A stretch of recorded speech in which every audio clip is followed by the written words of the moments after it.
ពលឺព្រឹងជាគៀងឲ្យខ្ញុំទៀងនៅរឿងរ៉ាវក្នុងនេះជីវិតពលឺព្រឹងជាគៀងឲ្យខ្ញុំទៀងនៅរឿងរ៉ាវក្នុងជីវិតអត់នេះកំណត់អត់នេះកំណើតនឹងកំចង់ទៅធ្វើនៅមិនដិតមាននៅប្រហុកធ្វើនៅប្រហើកុំចង់ទៅស៊ីទៅប្រហិត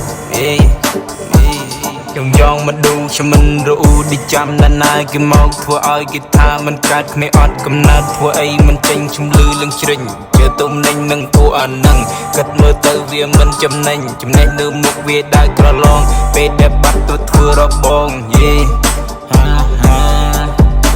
លដែលបាត់ទៅធ្វើរបង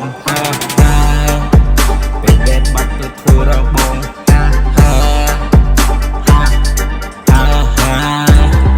អត់នេះកំណត់អត់នេះកំណើតនឹងកំចង់ទៅធ្វើនៅមិនដិតមាននៅប្រហុកធ្វើនៅប្រហើកុំចង់ទៅស៊ីទៅប្រហិតចិនក្បាលស៊ីក្បាលចឹងកតុយស៊ីកតុយយកក្មេងពណ៌នេះបាច់អញទៅបថុយស្គាល់ណាស់ស្ដានណែនឹងមិនចង់និយាយពេញនិយាយម្ដងប្រើជើងប្រើដៃហើយថ្នឹងកវីចង់បែកនិយាយចេញមកចង់ស្រែកពណ៌នេះគិតទៅប្រកែកហើយនិយាយមកពួកអញមើលឃើញច្បាស់កលែតអូកើតជាមនុស្សនេះក៏យកនេះសំដីតែពណ៌នេះចេញមកដល់មកផ្លេដល់មកខុសខូចគេទាំងខ្លួនមកល្បីអត់ចេះមើលសោះយីពួកអាចចៃអត់ចេះរ៉េផងតាំងខ្លួនជាអ្នកល្បីអញមិនដាសាអុយកើតជាកបីអត់មានសមត្ថភាពចេញមកធ្វើ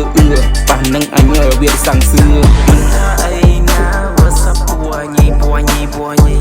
ថាអីណាវ៉ាសាប់ពួកញីមិន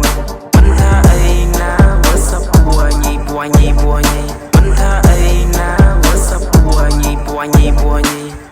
អត់នេះកំណត់អត់នេះកំណត់នេះកំចង់ទៅធ្វើនៅមិនដិតមាននៅប្រហុកធ្វើនៅប្រហានៅកំចង់ទៅស៊ីនៅប្រហិតបើចេះដេកបើចេះដើរធ្វើដំណើរតាមផ្លូវឃើញសត្វត្រូវមិននៅខាងមុខយើងកុំតន់លេទៅសម្រុកយេ